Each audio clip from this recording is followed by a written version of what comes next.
concept called engagement. Then I figured that, after debating a lot, I said, let's start with why engagement, right? Because what is engagement? Intuitively, all of us know that, right? So all of us know somebody who's engaged to somebody else at a period of time. I was engaged for one day because I got married the next day. But you understand, right? If engagement means that, you are no longer available to somebody, you are not looking out to somebody else. Engagement means a level of commitment. Engagement means a level of, investment of your effort, energy, and time. So all of us intuitively know that, in the secular world, what is engagement? The same thing in corporate world. So if that is, understood, I think that is good enough for us to start. Okay.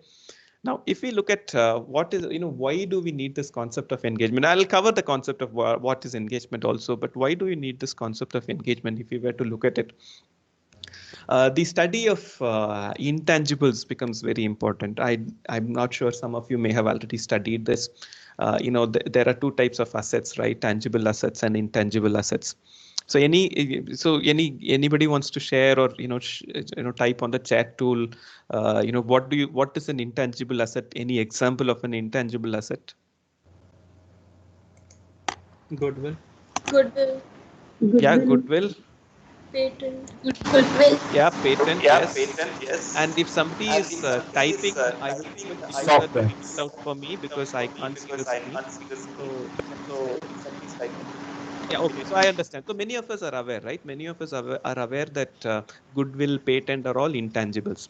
Now, question to the group here is what percentage of, the value of a firm, a typical market capitalization of a firm is due to intangibles today? What do you think? What is the percentage number? Probably I'll toggle so I can also look at the chat which is coming in. What is the normal percentage you can think of? If I have ₹100 firm, if a company is valued at ₹100, how much will be a tangible asset summation like your factories, your supply chain, um, uh, your logistics, your office space, your machinery? How much will that be, and how much will be, what we call as intangibles? Any guess? What percentage will be?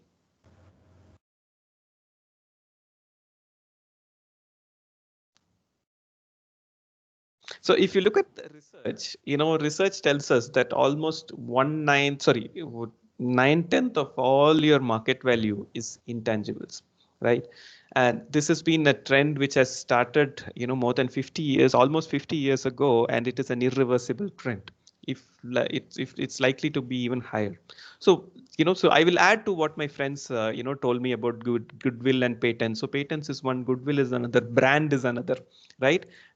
And the last thing is people. So we miss that dimension. Typically there are three things: technology, which is your R&D, your patents, your royalties coming from it, your brand, which is from the marketing side, and your people, which is from the HR side, the culture, the engagement you are able to build with your team and all of that. Now these three are not your factories. These three are nothing to do. So marketing, HR, and R&D are not typically in your value chain. R&D a little bit, right? Typically they are called business enabling functions if you were to look at it. But actually speaking, 90% of the value which an investor is giving for a company is in these intangibles, right? And if you were to look at, if you're interested, you can by Baruch. Humans done a lot of research on intangibles, and you will be able to see that, having a great team, having an engaged workforce is actually contributing so much directly to the value of a firm. So even if you are an investor, and I have worked on engagement projects with mid-cap IT companies in Hyderabad and in Sri Lanka, a Sri Lanka based and a Hyderabad based company. They do engagement studies year on year. You know why? Because their vendors, their customers, and most of their customers are US based companies, right? They could be a power company, a banking company. So when they outsource IT services, along with their, RFP, the request for the proposal, they also ask, hey, what's your financials? Obviously, everybody will ask your vendor, what's your financials? They also ask, what's your team engagement score? Why should a company in the US ask an IT services company? Why should they be bothered about understanding the team engagement of, this company?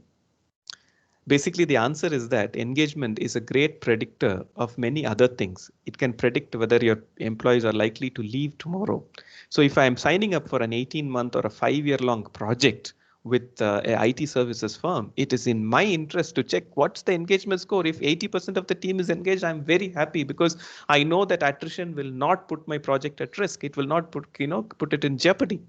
So that is the actual value in terms of why companies want an engaged workforce. It's not just as a good to do thing. For many companies it is about a good to do thing, but for many companies it's about winning projects. For me to compete with my peers and win projects, I need to have an engaged workforce. There is no more choice. Okay, now let me ask you to do something. Okay, how many of you have your mobile phones next to you?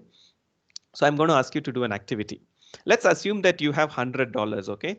And don't worry too much about these actual absolute values. When I look at an engagement score, higher is more preferable than lesser. And when I look at an attrition score, lesser is more preferable than higher, right? You don't want a lot of people leaving your company and you want an engaged company. And this is your financial metric, right? And earnings per share. So let's say you have $100 and you can invest in only one company. As of now, the market is valuing them all together because they haven't figured out that, there is some secret sauce in any of these companies, right? Now let's assume that you are a short-term investor. Okay. If you are a short-term investor, how will your investment be? Which company will you invest in? Company A, company B, or company C? Any suggestions? Company B. Who is this brilliant answer giver? Company B? Company B. Salman Shafiq. Okay, so instead of these answers, why can you see the screen which I'm presenting now? Yes, sir. Yeah, can you go to menti.com on your phone? Just a moment, sir. Yeah, on your phone, or even in your, you can open another screen in your laptop or your iPad or whatever. I'm also doing it parallel. menti.com and type in your code 2691329. 26. Sir, what? 2691? It's there on the screen. It's on the screen. 2691329.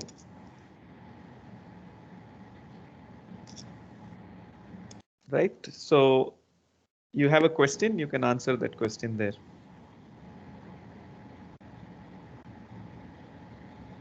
Chat. Okay, so there were 100 people, only 4 of you have responded. Can we see more answers? Okay. Okay.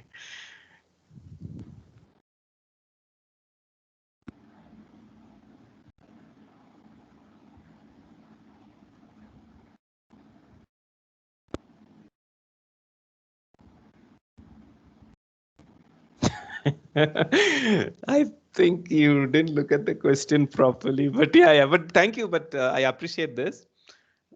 We have at almost 1/3 of the population responding.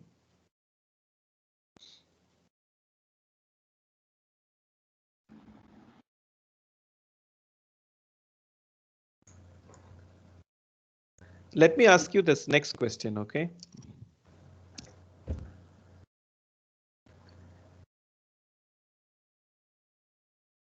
Now the question, the company remains the same, the data remains the same, but now if you are a long-term investor, which company would you prefer?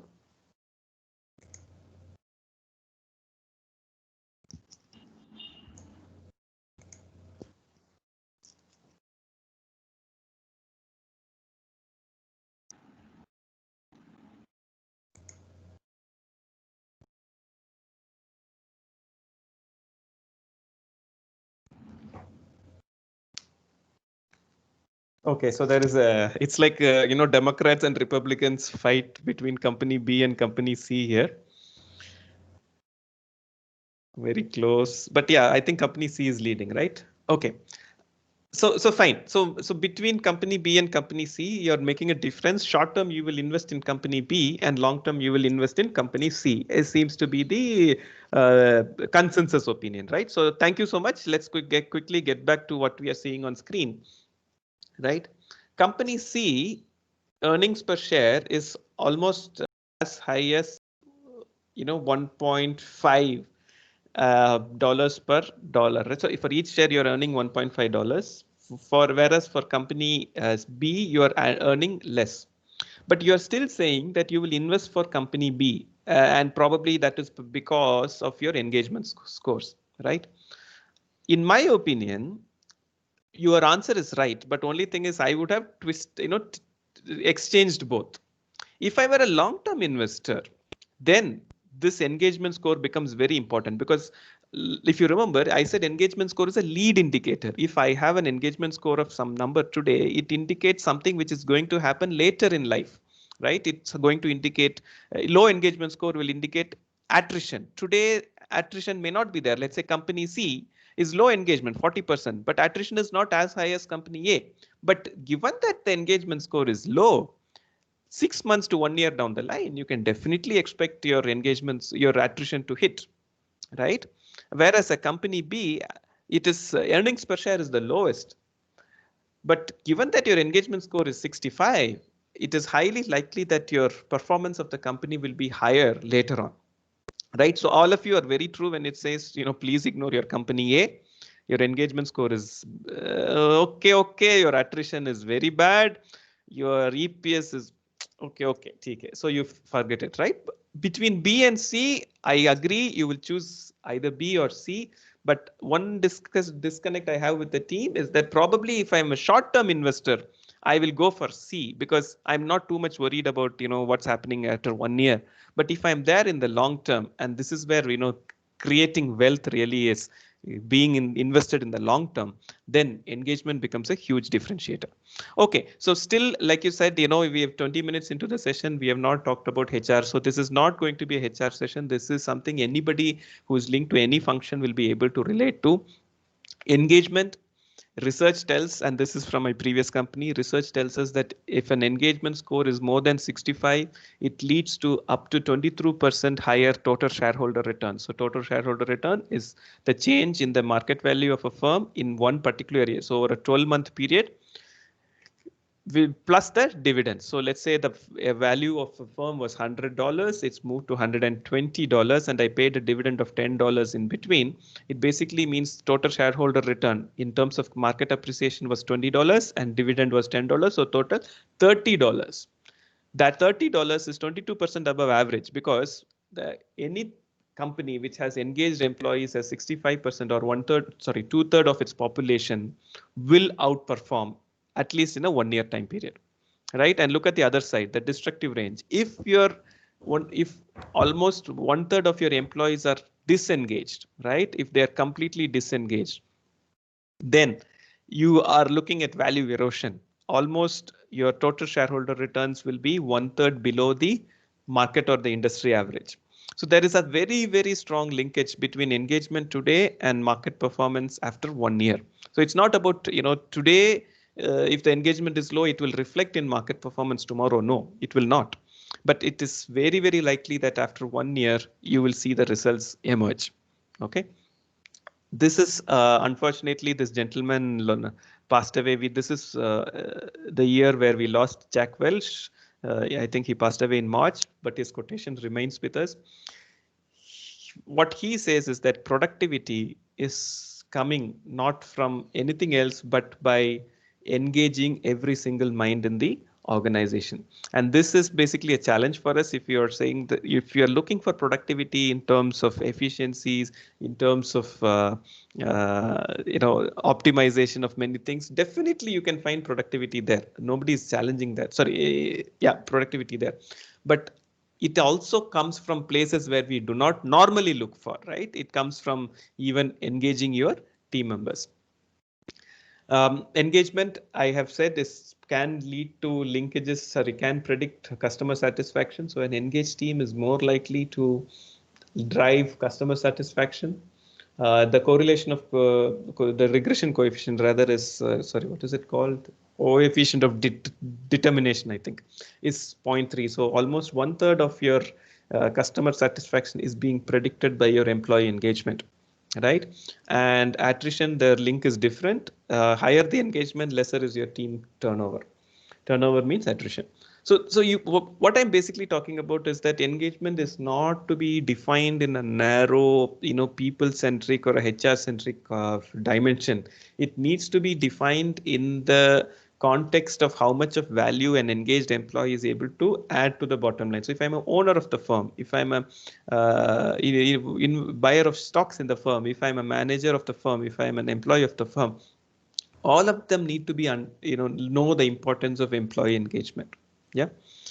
So I'll pause here. If there's any question, you can please ask me, or then otherwise I will move to that second topic, which is, what is engagement?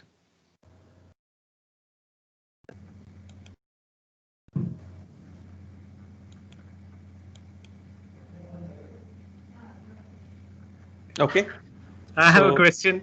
Yes, please. Do we have a system of formally measuring employee engagement in Indian companies? Very good question, sir. In fact, you have preempted I think 3 slides down. Okay. So time permitting, we will cover it, and I think we will be able to have a time. I can share my experience, Mr. Krishna Kumar. I don't think I will be able to give a universal point of view about how Indian companies do it. But yes, the short answer to your question is yes. Many companies are in different stages of evolution when it comes to measuring engagement.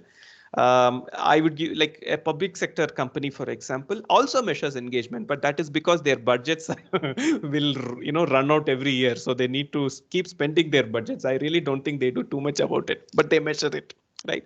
The challenge is that by measuring engagement, nothing happens. It's like taking your the thermometer reading. So you measure your engagement, that the thermometer is saying 100 degrees C, but if you don't do anything about it, next time you do it, it'll still be 100 degrees C. You'll still have fever.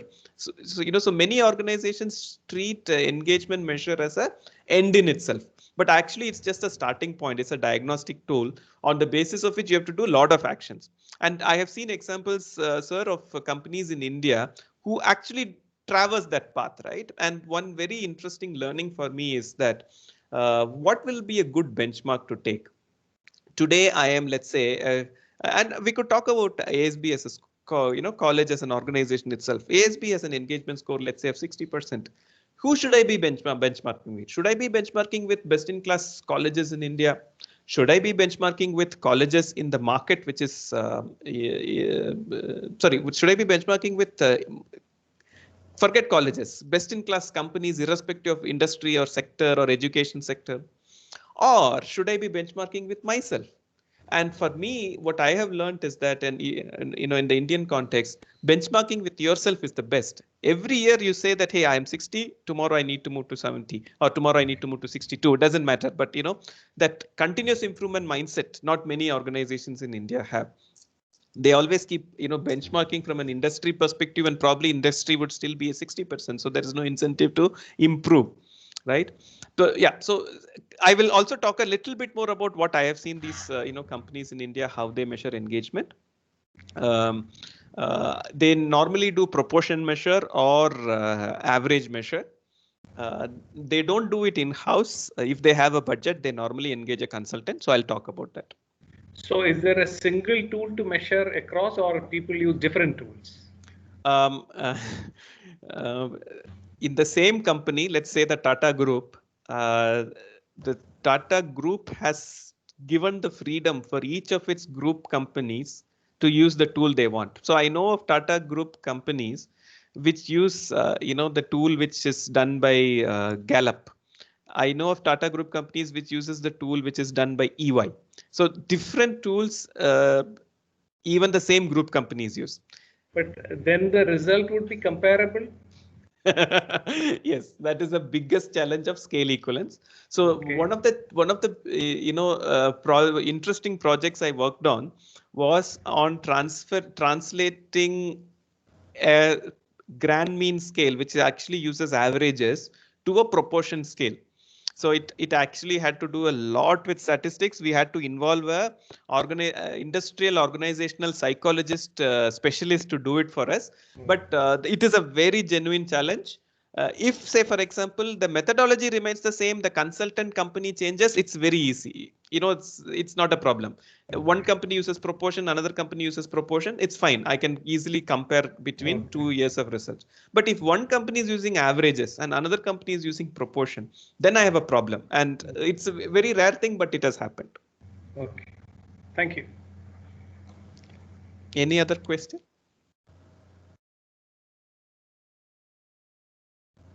Okay. Okay, so what is this concept of engagement? I would have loved to talk about my own, engagement, wedding story and all of that, but there is a risk, hazard to threat to my life, so I'll change this story. But let's look at and again, I don't like stereotyping, but just for us to learn, okay, just for us to learn, think about a typical PSU, public sector firm, right? An employee there, right?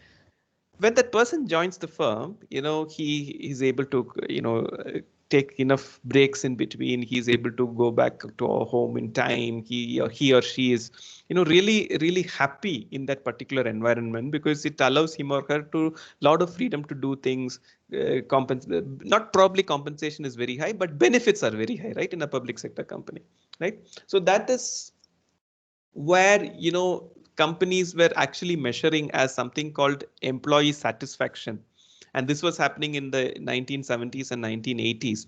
They were measuring satisfaction of employees. Now the challenge is that if I am satisfied, that doesn't mean that I will contribute discretionary effort to my firm. If I am satisfied, it only means that I am happy, but that is not sufficient. If we have satisfaction, I'm happy, the next level is how long am I planning to stay in this company? If somebody were to come and ask me, Uncle Ji, I am planning to apply to your company, I would say, अच्छा है बेटा, बढ़िया है, कर दो, अच्छा है. Because I say good things about the company. I'm genuinely liking my company. I am proud of my company. It's got great brand recall, everything I'm doing. And I'm not planning to change my job. I'm looking elsewhere. So companies started measuring not just satisfaction, they started measuring commitment. Is it only about, am I saying good things about the company? It's also about, am I continuing to stay? So from a say dimension, I'm measuring say as well as stay. I'm going to look at, am I going to stay with the firm for a long time? Because like I said, if you're committed, you don't look out, right? Yeah. The question is that itself is not sufficient, because an engaged employee should technically also look at how is it going to drive business results. Just because I want to stay in the company for a long time, just because I like being in my company, doesn't mean that it is encouraging and motivating me to do my best, right? And that is the differentiator when it comes to engagement. This phrase called discretionary effort is the ecosystem in the company good enough for me to put in my best effort? If I know that I do hard work, will I be awarded? Will I be differentially treated? Do I know that yes, there is going to be fairness in the system, so I need to be sincere in my work? Do I know that my manager will treat everybody fairly? Do I know my leadership will have visibility to what I'm doing? If all of those ecosystem things are fine, then I am not just being happy in the company. I'm not just committed to my company. I also start becoming engaged in my company. And this is how, over 1980s to let's say 2000s, the measure of engagement has changed from satisfaction to commitment to engagement. And today people are talking about not just engagement of, today it's about sustainable engagement, right? Am I continuously being engaged? Am I engaged again and again? And for this digital native generation, what engages you guys today might not be the ones that engages you tomorrow, right? So best in class companies are the ones that know, keep the pulse. Tomorrow, for today, it might be work-life balance, which is completely engaging the employees. Tomorrow, it would be something very different. It could be probably best in class compensation. You never know. So that element of the companies being able to change to suit what an employee is looking for, that is what differentiates engagement. So this is how we could define engagement. Again, like I said, it's not an exact science. There is no universally accepted definition of engagement, but it is the state of emotional and intellectual involvement, which is also there in satisfaction and commitment. But the difference is that it leads people to be their best at work, right? So that is the measure of engagement.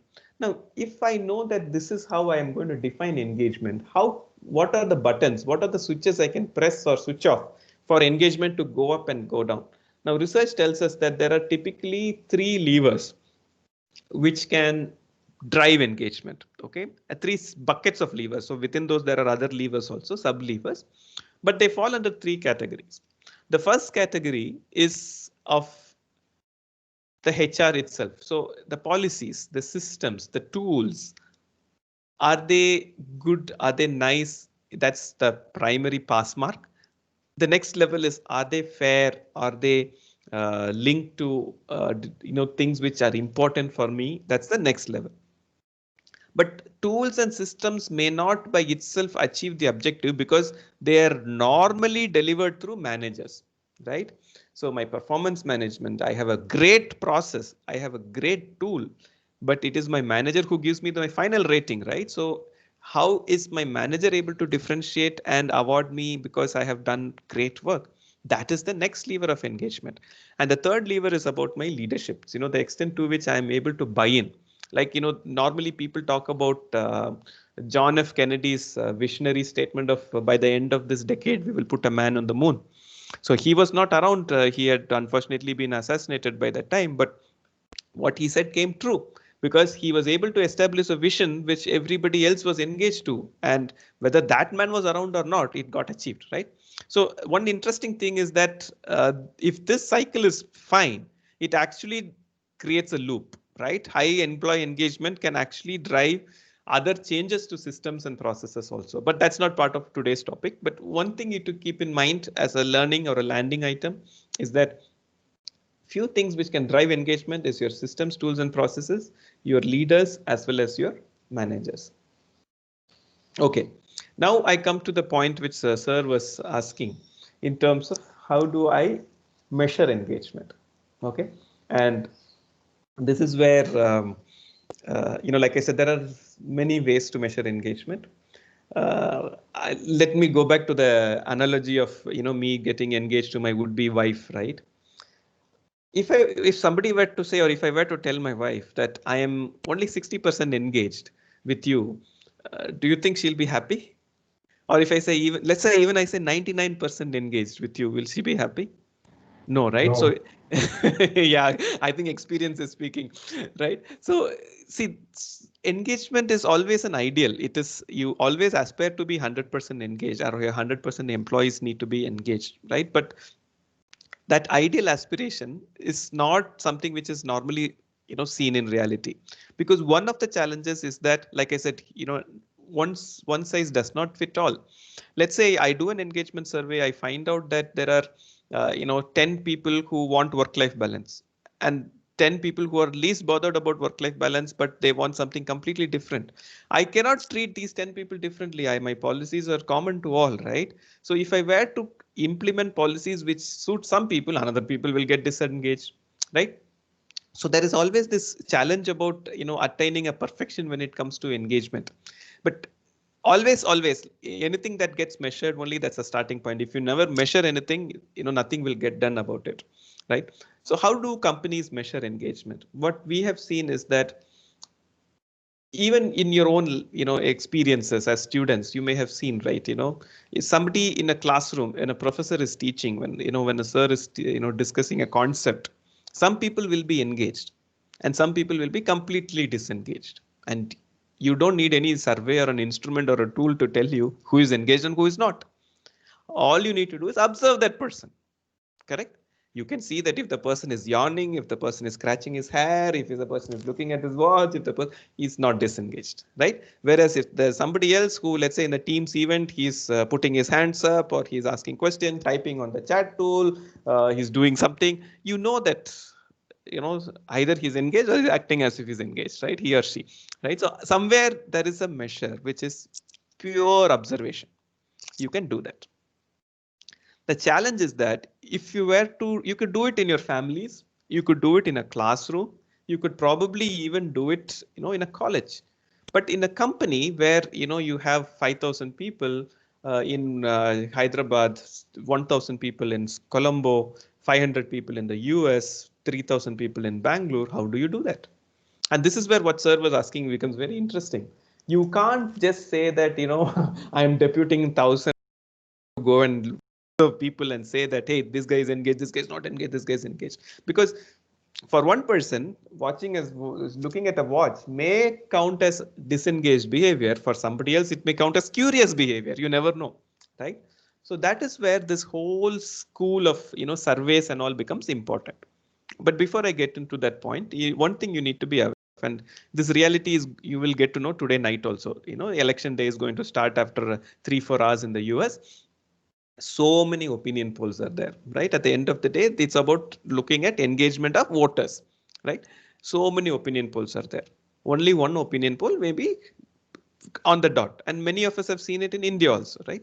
So it is not that engagement measure is a perfect measure. So there is one company which does these predictions, which is called Gallup, and that company is also popular in India. And that company we will probably spend a couple of minutes about that particular company. So before that, I think we covered this. One is in-person anecdotal, so observe and all, or you could also ask people, and on the basis of the answers they give you, you can make out whether they're really engaged or not so engaged, right? So doing it on remote or through an online survey. Nowadays, everybody has access, even blue collar workers in factories. Earlier when I did an engagement survey for TVS, I remember we had to carry questionnaires in boxes and go to the factory. But now everybody has a smartphone. You just fill it in the survey itself. So irrespective of the medium, that's secondary, right? We can figure it out. That's not an issue. The point is that what is the methodology used?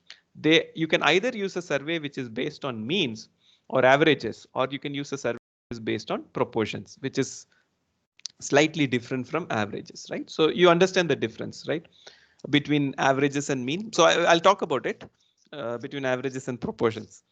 Let's look at the first framework, which normally companies in India use. That framework is called Gallup Q12, because it's called the Q12 because there is 12 questions there. Okay, there are 12 questions here. Each of these questions measure a particular dimension. What those questions are, I put it in the annexure or appendix. I can share these slides also with Deepu sir, who can circulate. You can look at it. But what it basically means is that there are elements around these 12 dimensions which measure an employee's engagement. So a Prem is likely to be engaged in his current job if he has opportunities to learn and grow. He has opportunities to progress. He has a best friend at work. He's able to link to the mission and purpose and all of that. So these are what Gallup calls the 12 levers of engagement. Now I am going to tie this back to one of the other earlier slides, which I said that there are three factors which drive engagement: managers, people, and leaders. Managers, HR systems and processes, and leaders. Can you link these two? Where is the manager element coming in? Where is the leader element coming in? Where is the systems and process element coming in? Anybody wants to take a attempt, make an attempt?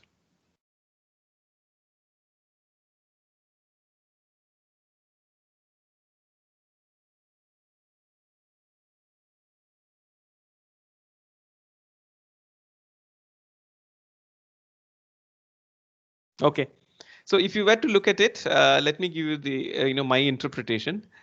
Themes around material, equipment, they link to your systems and processes and tools, right? Things about cares about me, recognition. You can see the word here. It's it's about your management. Things linked to mission and purpose is linked to your leadership, right? And there are many things which are linked to all three dimensions, right? Having career opportunities, growth is a combination of your systems, your HR folks, your managers, your leaders, and all of that. So this is one element. They measure it on a 5-point scale. So let's say Prem gives an answer of 1 on this, 2 on this, 3 on this, 1 on this. You take an average. That average between a 1 to a 5 is called the grand mean. So that's a grand mean score. So you can have a say that in this company called Infosys, the engagement grand mean is 2 point, right? And you can also say that in a typical IT services firm, it could be a 2.6 or it could be a 2.2, whatever. That becomes a starting point. Okay, if 2.4 is this point, is the grand mean, what are those factors which are above 2.4 and what are those factors which are below 2.4? And you will want to ensure that you don't, forget those factors which are above 2.4, but you focus on those factors which are below 2.4, because that is the only way your scores will go up next time, right? So this is the averages concept. They actually take the score of everybody and for each of these 12 questions and measure an average. There is a completely different philosophy around proportion. Okay, so let me correct. I think it's a typo here. Yeah. There's a completely different philosophy around proportion, which basically talks about what percentage of employees. It's not about individual employee scores. What percentage of employees are saying good things about the firm, are staying with the firm? You remember, right? Commitment, satisfaction, commitment, and engagement. So what percentage of employees are saying this? So that will give you a proportionate score. Now, this is just an outcome, right? These are engagement behaviors, but I am going to say good things. I'm going to stay with my firm and I'm going to strive to add value to my firm only if there are these things which I'm satisfied with. So you may have Mr. Krishna Kumar who may be looking at things like, I want visionary leadership. I want great managers. And you may have a Mr. Deepu who may say that, this is not much very important for me, but what is more important for me is great career opportunities and learning and go, right? So if a company were to provide both, then both Mr. Krishna Kumar and both Mr. Deepu would be very happy in that company. But if for some reason the company chooses to focus on certain other dimension that, okay, I am going to be known for work-life balance and great work environment, which is not valued by, these two gentlemen, probably they may not be as engaged, right? And that will reflect in their engagement behavior scores. Yep. So in engagement, like I said, is just a thermometer reading. It tells us, how happy, how engaged, disengaged, medium engaged people are. But that is just a starting point. We need to do a deep dive, and that is why some surveys are we probably having up to 60 questions. I know it's very fatiguing, but those questions try to find out that if somebody is saying good things, saying about the firm, what are the few things which he or she is happy with? And if somebody is completely disengaged, and what are the few things that he or she is unhappy with? Because that is where we as leadership, managers, employees will be focusing on. Okay. So I talked about grand mean and I talked about proportion, two different company names. There are also other organizations who work on measuring engagement. Probably for a subsequent future session, I will give you a problem statement and ask you to measure the engagement score also. Probably that could be for the HR folks alone, whoever is wanting to specialize in HR. Right. And again, keep in mind that engagement is not black and white, right? Like I said, it's not a 0 or 1. I'm either, with marriage it is, I'm either married or not married. I can never be, partly married. But engagement is not like that. You could be partly engaged also, right? You could be highly engaged, moderately engaged, nearly engaged, or you could also be disengaged. And this gives rise to so many interesting questions actually. Okay. Before I get there, I talked about the fact that many companies do a thermometer reading, but they don't do any planning after that on the basis of this, right? And there is a lot of research which tells us that if I don't do any action on the basis of my thermometer reading, next year, same time, my engagement score will drop by 6%. You know why? If I had not done a survey, probably I wouldn't have found out what my score is, but it would have remained like that. By doing a survey, I am actually signaling to my employees that, hey, I'm serious, I'm going to do something about it. And then I don't do anything. So employees are going to be very frustrated a lot, right? So they will actually punish me in my next survey, right? It's like your, election manifesto. So, if you don't say anything in your manifesto, if it's okay, but if in a manifesto you promise something and you don't do it, then you will be punished in the next polls, correct? So that's the thing. But if I were to action something, right? Even if I were to signal, kuch nahi kiya, onnum cheyidilla. All I do is that, hey, I have this result. Come, let us do a session. What do we do? You tell me, hey, you tell me, yeah, what should we do? Guaranteed your engagement score will go up, right? But if you were to really action it, right? If people were to say, hey, you know what, salary is low, probably salary is the wrong point here. You know, salary is low. Let's correct that salary. Let's look at the market and see what we could do for a salary. And if we were to do something about it, it can go up by even 31 percentage points. So keep in mind, engagement is not just about the survey. It is about the survey followed by taking actions and steps. Okay. I will pause here for some questions if you have. Otherwise, I am going to ask you some questions. Okay. We have. So I have listed out some, I think 8 questions to ask you. But before that, let me stop here and see if there's some questions for me.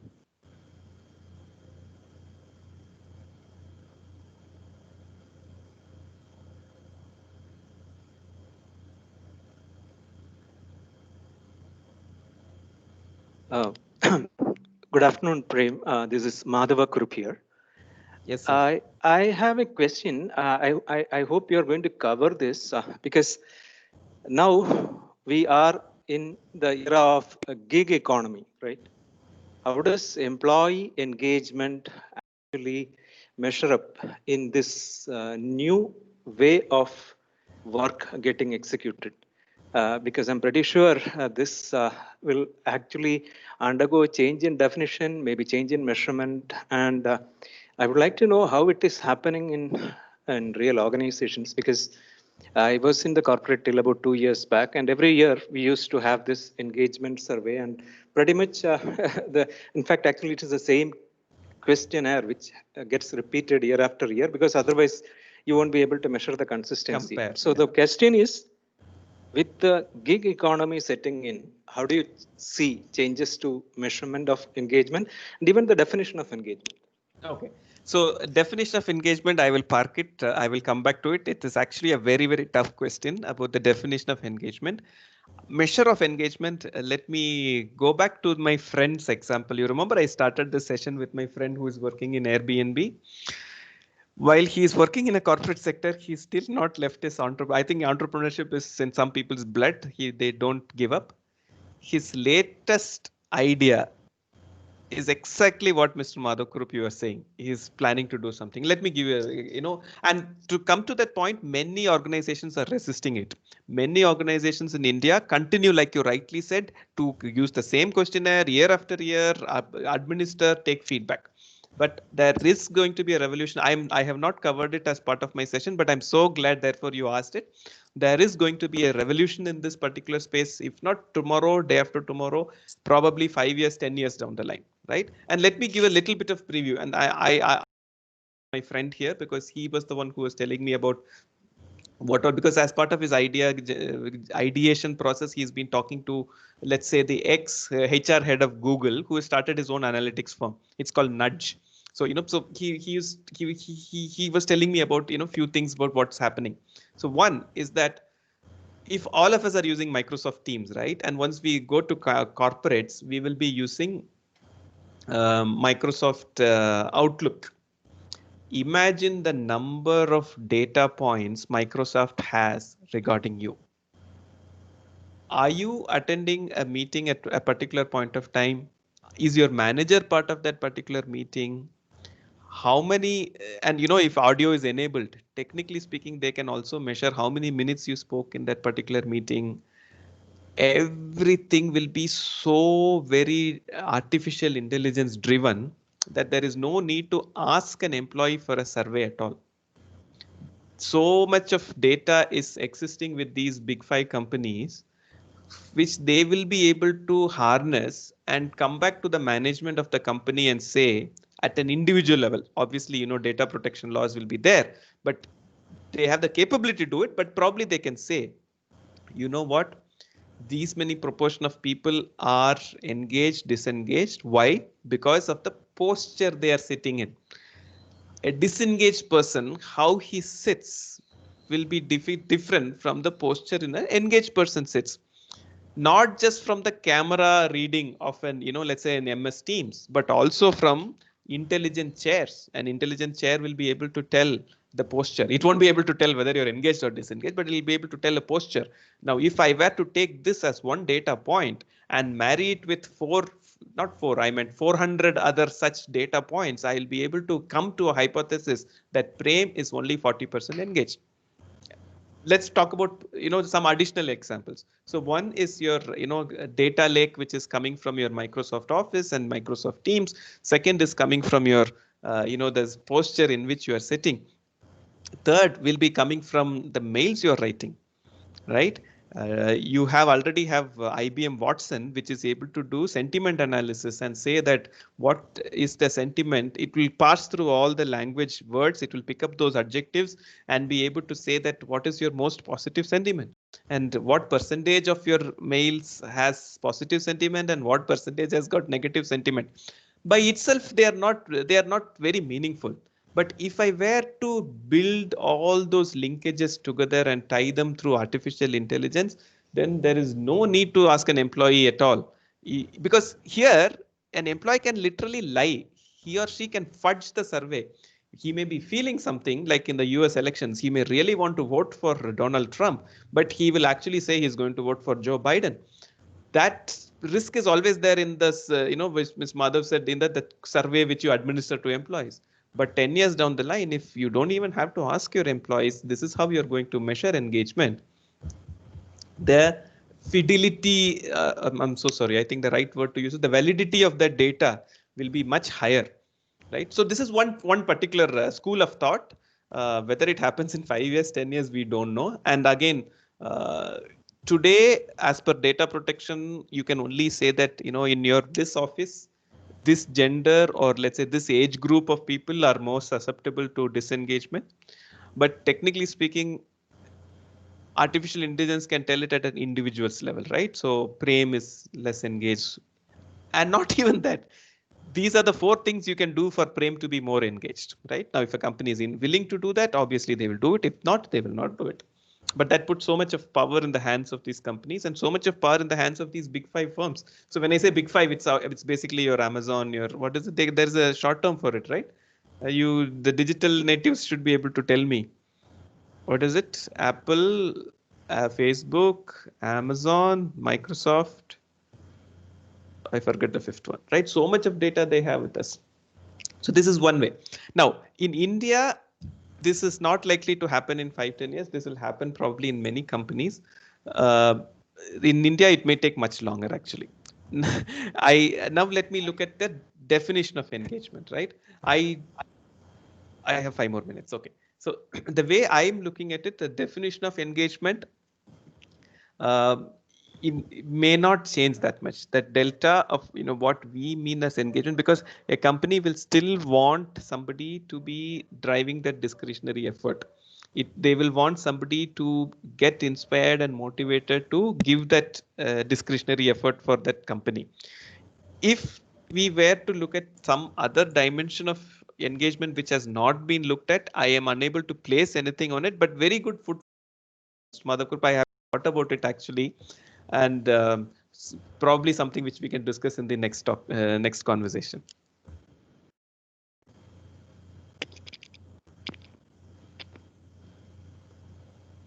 What about I know that second question, I have parked it because I myself am not convinced about the answer. But the first question, any points of view? Did I answer your question? Yeah. Right. So what I was asking was because gig changes everything, right? I mean, now they are not your regular full-time employees anymore. Because actually, I don't know, I belong to a generation where it was career and jobs. But now things have changed drastically, right? With gig being there as a real thing. My son started working 2 weeks back, and I know that he's entering a kind of entirely different economy. And I know most of the you talked about EY, because I know that EY is a big fan of gig engagement. So I mean, I'm sure this has come to stay, and as more and more companies adopt it, the question is, I mean, yeah, they are not even your regular full-time employees anymore. So, I mean, what is it that I would be more interested in measuring when I know that they are going to be there for me short term? Correct. And okay, and measuring and also acting on that measure, right? So let me try to attempt this. This is a IT BPO company. And now I think I know why I get your question about the definition of engagement. So in this context, the definition of engagement also changes. So there is this IT BPO company which actually has its employee value proposition as get, set, go. Right? Get, set, go seems to be a very, very interesting dimension. But what it basically promises its employees is that I'm going to get you, I'm going to set you up for success, and you can go anytime you want. Right. So it is exactly the gig economy philosophy that I am not planning at all. But what is my promise to you? My promise to you is that I will set you up for success. So wherever you go after you finish your 6-month stint or your 1-month project with me, or your the deliverables which you're supposed to give to me, I will let you go. But I have set you up for success wherever you go. So in that case, engagement is not about, exactly like you rightly said, it's not about sustained delivery of work, because after 6 months, there is no sustainability at all. That person goes, right? So then the sustainability element is primarily around the ecosystem, right? It's not about an individual who is able to deliver sustained performance, but this ecosystem of 1,000 people working from, Africa, India, Nepal, whether they are able to put in that discretionary effort. I completely agree that definition changes, even the measure changes.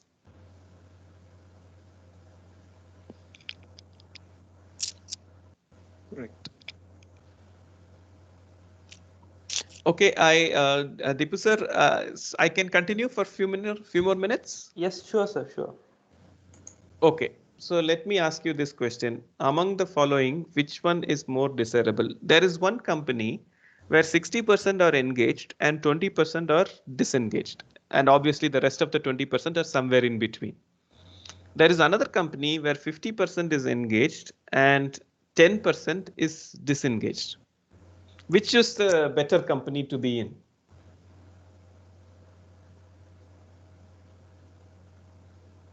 I think you can look at your metal also. I think the metal allows me up to 3 surveys.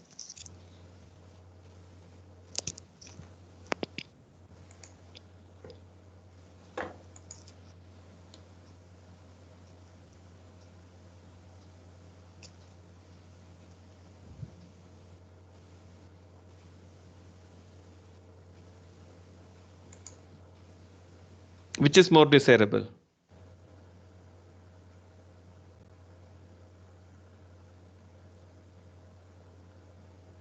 Okay, so we have 7 people who says 50% engaged and 10% disengaged is a better situation than, okay, don't worry about this, none of the options. One person who says 60% engaged. Okay, here the majority is the winner actually, because it is always seen that disengaged people have more power to bring down engagement than engaged people having more power to bring down disengagement. Let me give me an example.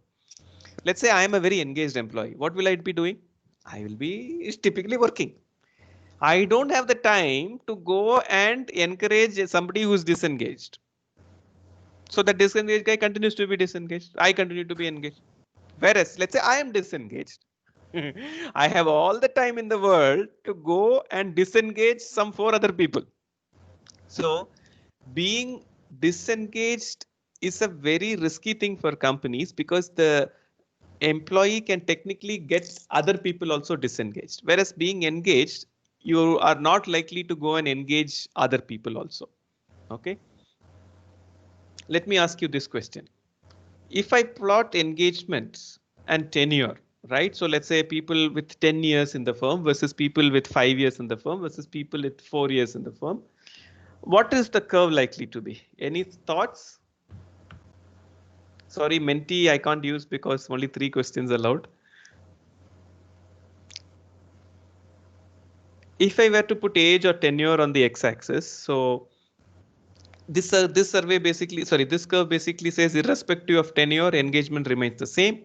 This says as tenure goes up, engagement goes up. This says as tenure goes up, engagement comes down. This says as tenure goes up, engagement first comes down and then goes up. What do you think is the right answer?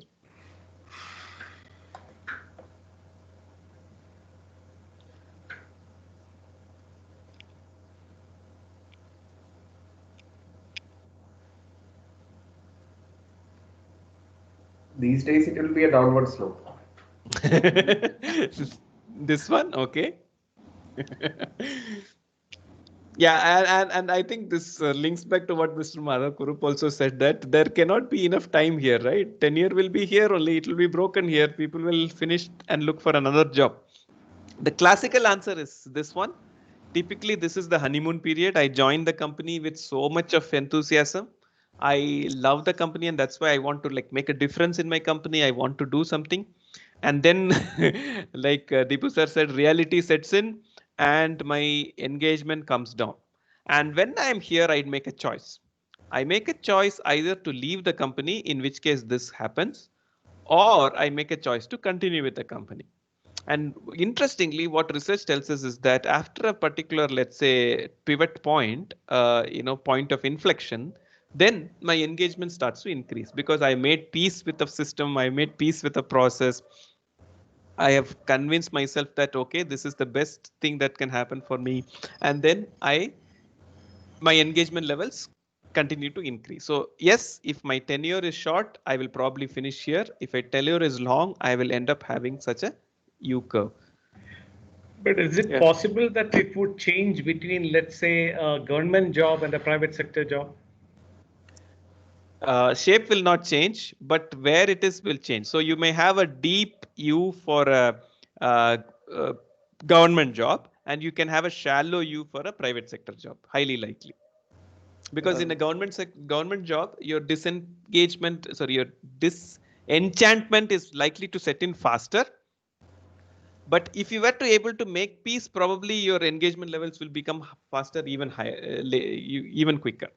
Whereas in a private sector job, it is relatively shallow, but the shape is irrespective of the segment. The top two graphs are actually good to explain the difference between commitment and engagement, because the left one is commitment and the other one is engagement. Yeah, okay. Because we are saying as my by tenure sheer goes classical up, definition of commitment, that's how it should I stay with my firm. Correct. Yeah, commitment means I stay with my firm. Correct. I agree to that extent. Yes.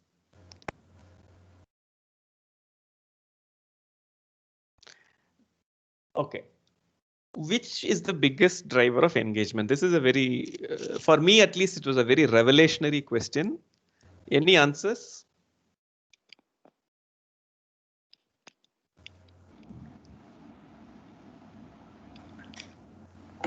This famous quote which says people don't leave company, they leave the manager. I was waiting for that. It was a lovely quote, actually. Yes. So it basically means the biggest driver of disengagement is a manager. And I completely agree. Okay. Because people leave they don't leave on a job or a company, they leave a manager. So if we are leaving, it basically means that you're completely disengaged and you blame your manager. So if the question was, what is the biggest driver of employee disengagement? Answer I would have very much said is a manager. Now, if I'm saying that what is the biggest driver of employee engagement, and this is not perception or preference, okay, this is data based. So I was very surprised. Any idea? Work-life balance. Okay, that is what the Gen Z wants. So I'm not surprised we have that answer. Very good input. Very good input. I myself thought that, given the stage of life I am in, for me, the biggest driver of employment is work-life balance. My wife keeps, berating me for spending so much time at work. Yeah, so I can definitely, it is one of the important drivers. Interestingly, research says it's career opportunities, which is the biggest driver of employee engagement. I'm surprised nobody said pay, because I was under the impression it's pay. right? But then I realized that, when we do these engagement surveys with investment bankers, we do this engagement survey with Indigo. Indigo was one of our company. I didn't work with Indigo, but my company worked with Indigo. Indigo pilots in the peak of aviation revolution were saying that they are paid less. Investment bankers were saying that they are paid less. Nobody is happy with their salary. See, when nobody is happy with their salary, giving a salary will not drive engagement, because everybody understands that it's a drive, it's a disengagement parameter. It's not an engagement parameter. My disengagement can go away if my salary is increased, but I cannot become engaged just because my salary is increased. Because even if my salary is increased, I can still say it's not sufficient. It's not good enough, right? And I'm including myself in that, right? So one of the things is that research tells us is that career opportunities is the biggest driver of engagement. If a company is able to promise very good career opportunities, it is likely to increase employee engagement. This question I have already covered. I'll skip this question. I can probably, Dipu sir, with your permission. Yes, sir. Yeah, okay. So if you don't have anything else to add on, then we'll ask our students if they have got any questions to ask. Yes, if I start next, it will take another 10 minutes, so I may probably stop.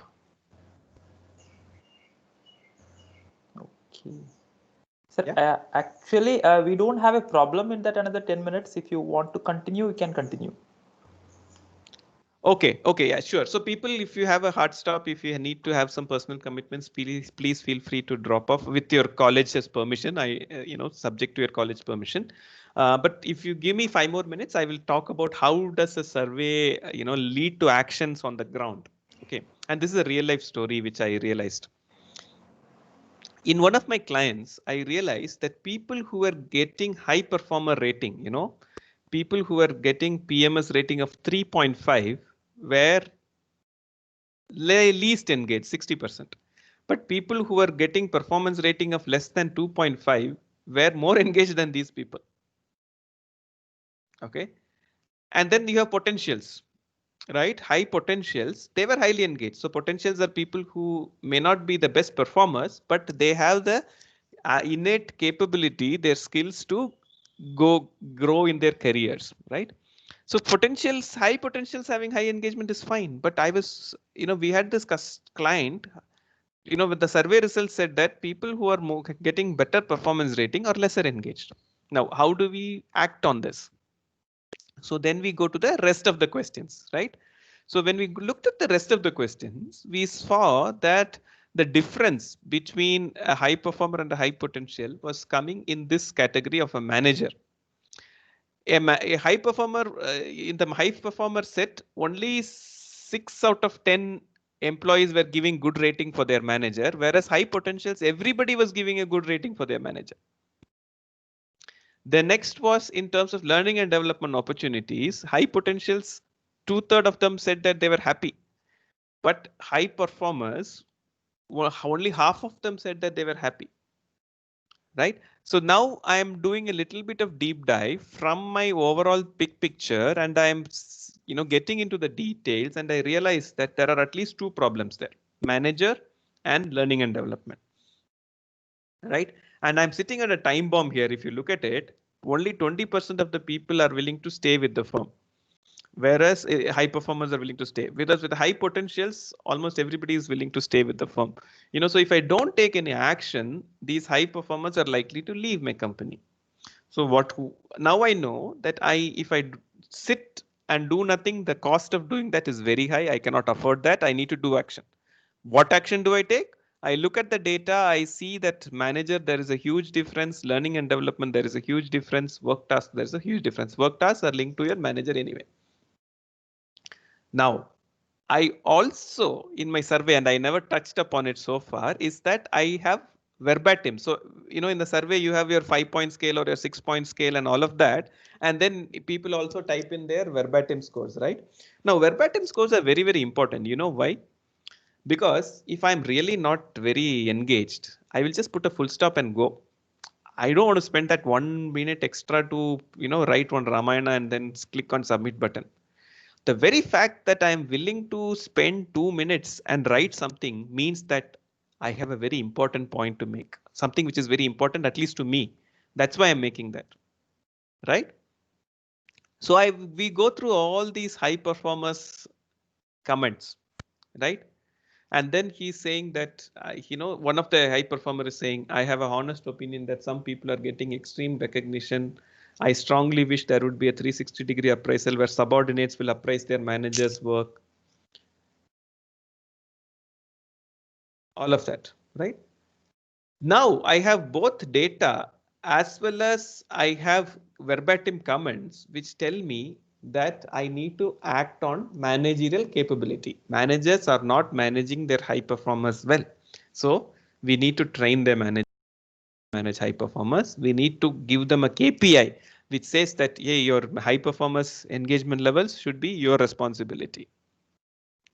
So this is how you actually start from a point of, making an observation, doing a deep dive, validating your hypothesis, and coming up with some action plans. So this is typically, one of the examples which I thought I will share with the team from one of my earlier engagements. So I stop here now. Thank you so much for your time. I appreciate it. I am available. I continue to be there for at least probably 5 more minutes. But I will pause here and take any questions or clarifications anybody will have. Thank you so much for your time. You had a choice to be elsewhere, to read a book, watch a movie. You chose to be here. So I'm thankful for that. Thank you. So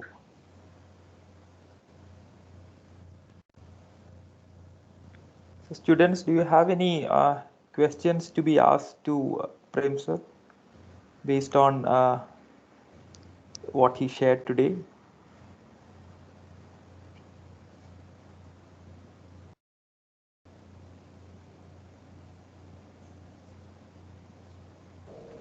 Excuse me, sir. Yes, please. My name is Zaman. It's not actually a question. I'm just asking this out of curiosity.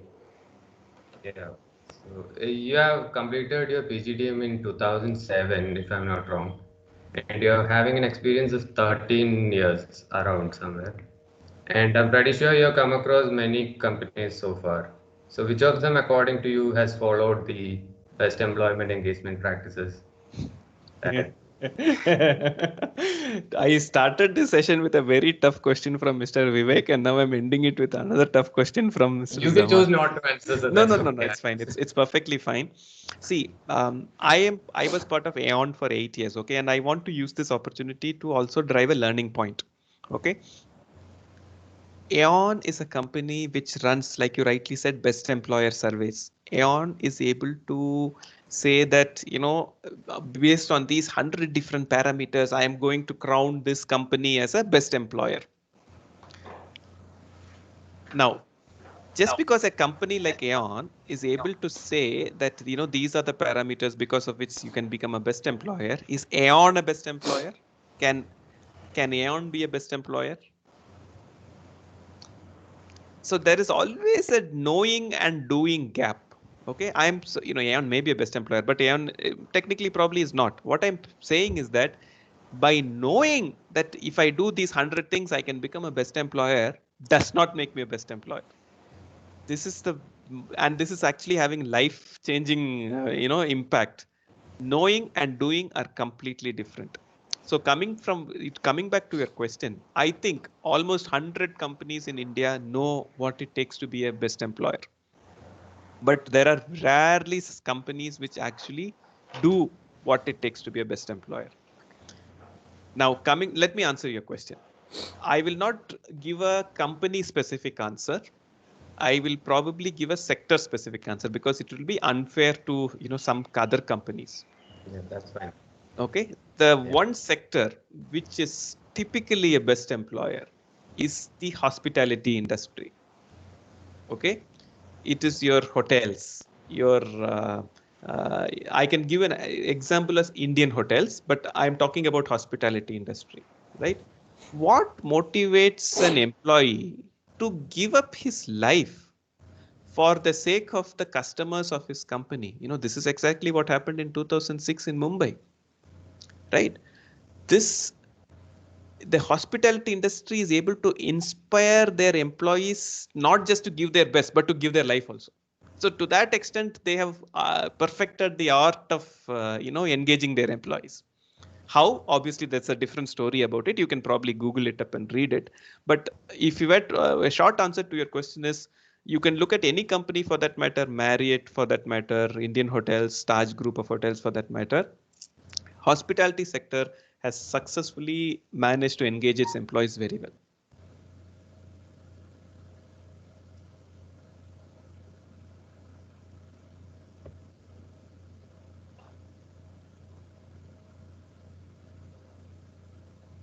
Any other question?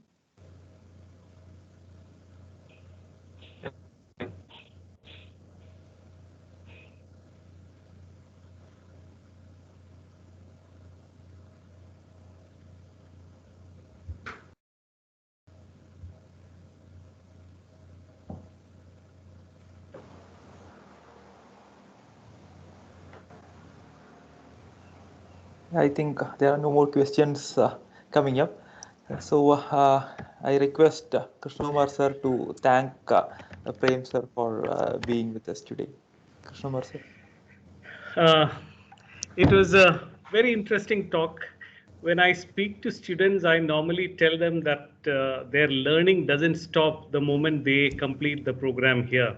Learning is a lifelong project. And today I was fortunate to add something to my knowledge, because what you said is not something which was quite familiar to me. So it added a lot to my bank of knowledge. Thank you for that. And I'm sure that our students also would have found it very interesting, because this is something they may not see or learn in a normal HR class. But these are things which have huge impact on performance of people, because I remember I was just trying to reflect and see where my companies would have been, because we have never gone through a formal system of engagement. But I was trying to see, there was one company where uh, I think I found the maximum engagement, not only for myself, but also for my team of friends who were there with me. There, possibly what my boss used to call it was ownership. He used to tell that people should act as if they were owners, and most of us did it. So maybe that is also a reflection of engagement. So this is a very nice interaction. I hope we have more such interaction over the period of the next 1 year or so. And for me, it was also interesting to sort of maybe not meet in person, but at least on the virtual media, a person who is a Mensa member, because it's something which I tell my students when I discuss, okay, people who are in that rare 2%. Okay, so it was nice talking to you, and we had a wonderful time. On behalf of ASB, I would like to thank you and hope we have future interactions also. Thanks a lot. Thank you so much. Sir, let me correct one aspect. I have been invited to be a Mensa member. I have not officially joined them. Okay. Because, it looked a very, class, what is it? It was class conscious. So I chose not to join them though. Okay. Yeah.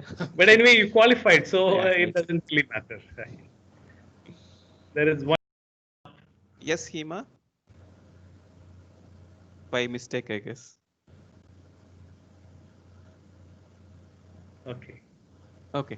So Okay. thanks everybody. Really appreciate your time as well as your attention here. And I thought I'll be interacting with students alone. So it was good to see also faculty there. So thank you, Madhavji, Vishnuji, and Krishna Kumarji. Deepu, obviously, thank you so much. Thank you so much, Prem sir, once again. So as I am a faculty in the HR domain, so many a times I used to mention in class, HR actually cuts across all the specializations. Irrespective of what specializations you work, HR is something which you will do at some point of your career.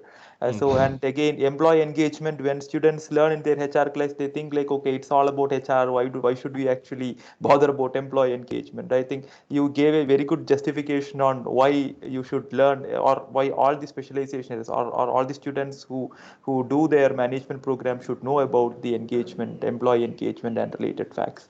Thank you so much, sir. So nice interacting with you. And one more factor to add happiness is like Prem sir belongs to my same place, so that's one more factor of happiness, in fact.